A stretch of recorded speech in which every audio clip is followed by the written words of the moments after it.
Be ready. Start.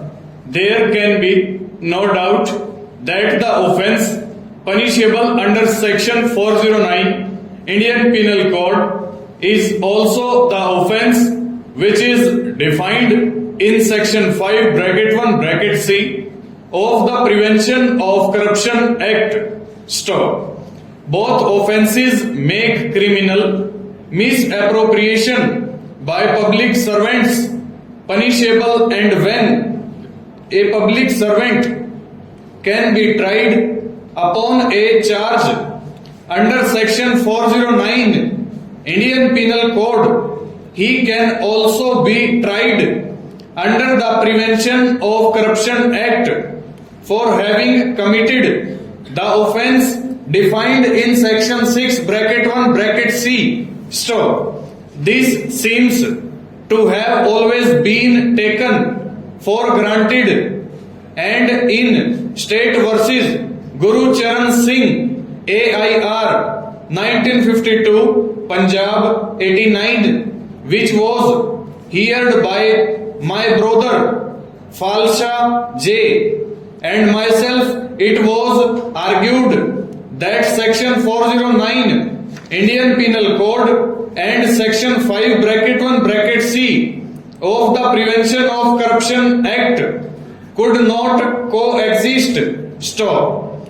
Our decision was that as long as section 5 of the Prevention of Corruption Act remained in force, the provision of section 409 Indian Penal Code, so far as it concerns offences by public servants, stood pro tanto, repealed by section 5 bracket 1 bracket C of the Act. Stop.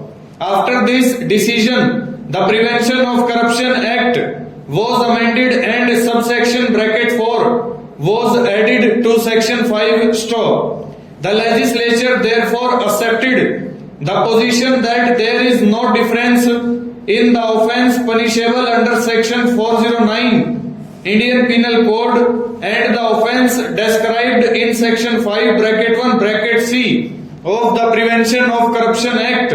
Stanza.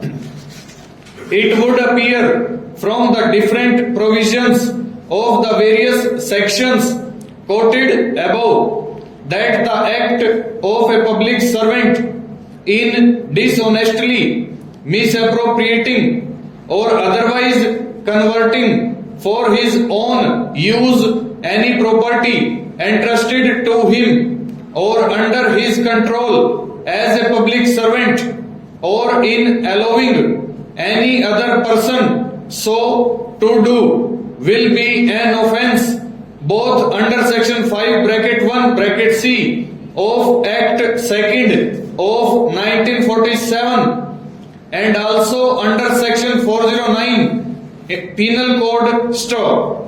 If a person therefore has done an act which constitutes an offence under section 409 Indian Penal Code and also an offence punishable under section 5 bracket 2 Prevention of Corruption Act, it would not be correct to say that the offence under section 409 is punishable under section 5 bracket 2 or vice versa. Stop. It is only an offence under section 409 Indian Penal Code which is punishable under section 409 and only an offence under section 5 bracket 2 Prevention of Corruption Act which is punishable under section 5 bracket 2 of that act. Stop. It would thus appear that an act is an offence only with reference to the particular section of a penal statute, but divorced from it, no act or omission could be called an offence. Full stop. Over.